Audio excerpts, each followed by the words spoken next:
The mystery surrounding Audie Murphy, America's most decorated soldier, has finally been brought into the light, and the truth is far darker than anyone imagined. On May 28, 1971, a small private plane carrying Murphy crashed into the fog-covered mountains of Virginia. The nation lost not just a war hero, but a man who had become a symbol of courage, resilience, and patriotism. Audie Murphy, the young soldier who had single-handedly held off an entire company of German soldiers, had earned every military honor available to him. Yet his life ended suddenly at just 45 years old. For decades, the story told to the public was simple: a tragic accident caused by bad weather, poor visibility, and pilot error. It was another small plane crash in the unforgiving Appalachian Mountains. But new evidence suggests the truth is far more sinister. Murphy's death may not have been an accident at all. Documents, witness accounts, and forensic analysis now point to the possibility that Murphy, a man who survived 27 months of the most brutal combat in World War II, may have been deliberately targeted by the very country he had risked everything to defend. The real questions are no longer about how he died, but why and by whose orders. For decades, whispers and rumors circulated about the circumstances of Murphy's death, but they were often dismissed as conspiracy theories. Only recently, as classified documents have been declassified and witnesses have felt safe enough to speak, has a troubling pattern emerged. This pattern challenges everything we thought we knew about Audie Murphy and the nation he had served with distinction. Former military intelligence officer Colonel James Stevenson asserts that Murphy's death was not merely tragic, it was a betrayal of everything he represented. He was America's greatest hero, a man who became inconvenient because he refused to stay silent. This is the story of how a boy from a poor Texas family became the most decorated soldier in American history, a Hollywood star, a fighter for veterans, and possibly a target of his own government. Audie Murphy was born in 1925 in Hunt County, Texas, to a family of sharecroppers. He was the seventh of 12 children, and his early life was marked by extreme poverty and hardship. His father abandoned the family when Murphy was still a child, forcing him to assume responsibility for his siblings at a young age. When his mother died in 1941, he was just 16 and became the head of the family. Murphy never experienced a normal childhood. By the age of 8, he was hunting for food to feed his family. By 10, he was picking cotton alongside adults, earning small amounts to keep his siblings from starving. These early years of hardship shaped him into a man of extraordinary resilience. He dropped out of school in the 5th grade, but taught himself to become an expert marksman through necessity. The skills he developed as a child, endurance, self-discipline, focus under stress, would later make him an extraordinary soldier. Murphy learned to survive under pressure and put the needs of others above his own, traits that became the foundation of his legendary military career. After the attack on Pearl Harbor, Murphy was determined to serve. He attempted to enlist in the Marines, the Navy, and the Army paratroopers, but was rejected each time for being too small and underweight. At just 5 feet 5 inches tall and weighing 112 pounds, he seemed physically unsuitable for military service. Undeterred, he falsified his age and finally joined the Army Infantry in 1942, just after turning 17. What followed was almost unbelievable. Murphy fought in 9 major campaigns over 3 years, rose from private to second lieutenant, and became the most decorated soldier in World War II. He was wounded 3 times, killed over 240 enemy soldiers, and earned 33 awards and medals, a record that seems almost fictional. His actions during the war were extraordinary. In Sicily, he destroyed an Italian cavalry unit using captured German machine guns. In France, he single-handedly captured a German machine gun nest and turned it against enemy troops. Near Ramatu, he exposed himself to enemy fire to direct artillery onto advancing soldiers. Murphy's bravery was not just about courage. Combat veterans note his calmness under fire, his ability to focus when others panicked. In January 1945, during one of his most famous battles near Holtz, France, Murphy's company was reduced to just 19 men. With his men retreating and despite being wounded, Murphy climbed onto a burning tank destroyer and used its machine gun to hold off an entire company of German soldiers. He then led a counterattack while still injured. For this, he received the Medal of Honor at just 19 years old. By the end of the war, he had earned every U.S. combat decoration available, along with 5 medals from France and Belgium. His heroism made him a national icon, gracing the cover of Life magazine and earning the adoration of the American public. After the war, Murphy's life seemed to follow the arc of a fairy tale. He was invited to Hollywood by actor James Cagney, despite having no acting experience. Universal Studios signed him, and Murphy's authenticity and real-life experiences translated naturally to the screen, particularly in westerns. He appeared in over 40 films, including The Red Badge of Courage, Night Passage, and No Name on the Hill. His greatest success came in 1955 with To Hell and Back, an adaptation of his autobiography in which he played himself. The film was a box office hit and allowed Murphy to relive the trauma of his wartime experiences for audiences, but the psychological cost was immense. Beyond acting, Murphy wrote country music songs, raised racehorses, and became a businessman. He maintained friendships with Hollywood legends and was respected for his honesty and integrity. On the surface, he seemed to have successfully transitioned from war hero to movie star. But behind the public image, Murphy struggled deeply. He suffered from what is now recognized as severe post-traumatic stress disorder.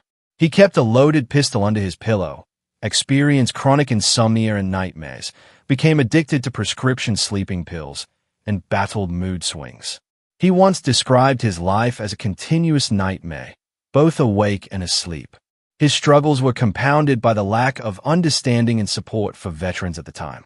Unlike many, Murphy spoke openly about his psychological wounds, advocating for recognition of combat trauma and better care for veterans. Murphy's personal life reflected these challenges. His first marriage ended quickly due to his emotional volatility, and his second marriage, while more stable, required patience and support from his wife Pamela. She helped him manage his nightmares and provided a safe environment where he could function despite his internal battles. By the late 1960s, Murphy had become deeply involved in veterans advocacy, visiting hospitals, testifying before Congress, and using his fame to highlight the needs of veterans of Korea and Vietnam. His advocacy brought him into contact with troubling accounts from within the Veterans Administration, including mismanagement, corruption, and potential abuse of veterans in classified research programs. By 1970, Murphy's Hollywood career was declining. Westerns were out of fashion, his finances were troubled, and federal tax issues compounded his difficulties. Investigative journalist Michael Thorne notes that Murphy's problems intensified as he became more vocal about veterans' issues, suggesting a possible link between his advocacy and the scrutiny he faced.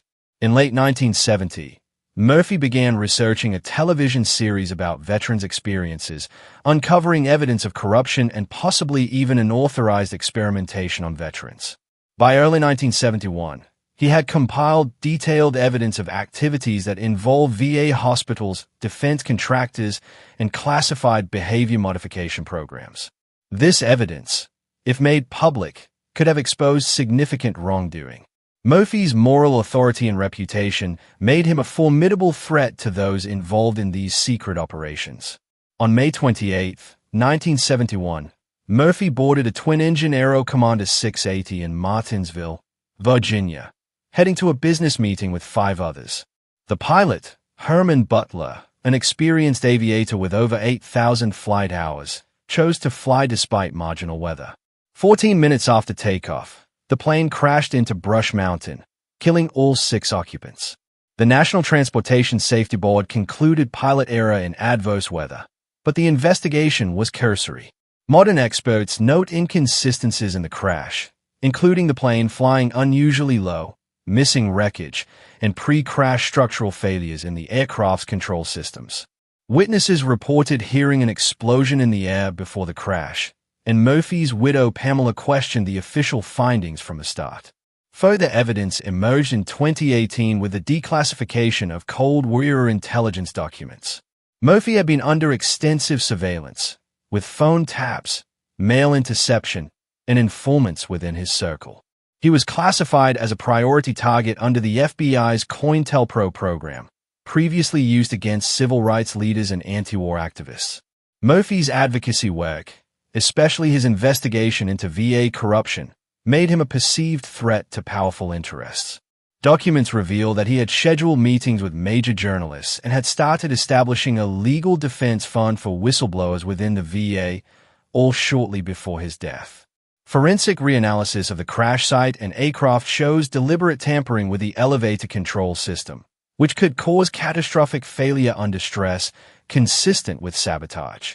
A former technician reported seeing unknown men working on Murphy's plane the night before the crash. Metallurgical analysis supports the theory of intentional weakening of critical components. A former intelligence operative, now elderly, provided testimony that Murphy's death was a containment operation authorized at high levels due to the threat he posed to classified programs. Internal government memos indicate efforts to ensure the investigation concluded pilot error, minimizing examination and redirecting witness testimony. These revelations suggest that Murphy, who survived the horrors of combat, may have been deliberately killed by his own government to prevent exposure of unethical experiments on veterans. The betrayal is profound, given his lifelong dedication to service and advocacy. Murphy's family, particularly his son Terry, has sought a formal reinvestigation, facing obstruction but continuing the pursuit of truth. Veterans groups support this effort, seeing it as emblematic of a broader pattern of government neglect and exploitation. Bipartisan senators have called for independent investigations, but meaningful action remains limited, suggesting that secrets may still be protected even after 50 years. Historians now reevaluate Murphy's legacy, recognizing that his advocacy for veterans and openness about PTSD were courageous acts that may have made him a target. His personal trauma gave him moral clarity, empathy, and the determination to challenge a system that abused those most vulnerable. His death may have been a continuation of his fight for justice, a fight that cost him his life. The implications extend beyond his individual story, highlighting institutional betrayal, misuse of power, and the dangers of unchecked authority, even in a democracy. For Murphy's family, fellow veterans, and all who value transparency and justice, the search for truth continues. Murphy's heroism, both in life and posthumously, demonstrates that one person of principle can challenge impossible odds and make a difference. His story, now emerging more fully than ever, is a testament to courage, persistence, and the pursuit of justice, a reminder that the fight for truth is sometimes the most important battle of all. Audie Murphy's life and death reflect the extraordinary journey of a boy born into poverty who became America's most decorated soldier, a Hollywood star, a man haunted by his experiences, and ultimately, a figure whose quest for justice may have cost him everything. The plane crash that ended his life may not have been an accident, but an intentional act to silence him. The legacy he leaves behind is one of heroism, advocacy, and unwavering commitment to what he believed was right. The quest for truth, transparency, and justice in his name continues, honoring a man who never shied away from danger or the fight for others, proving that courage and principle endure long after life has ended.